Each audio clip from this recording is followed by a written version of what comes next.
தென்னாட்டுடைய சிவனை போற்றி எந்நாட்டவர்க்கும் விரைவா போற்றி. கோவை சிவசக்தி ஜோதிடர். இன்றைய ஆன்மீக சிந்தனை. குலதெய்வத்தை பற்றிய ஒரு சில தகவல்கள்.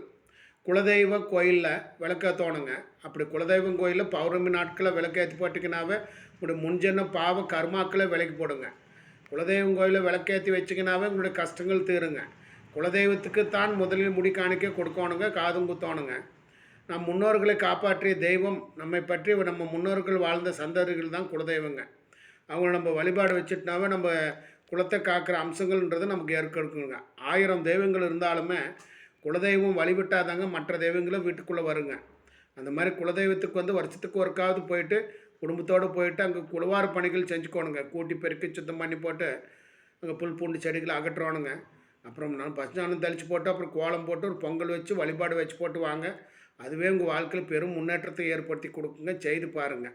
அனைவருக்கும் அனைத்தும் கிடைக்கட்டும். நன்றி, வணக்கம்.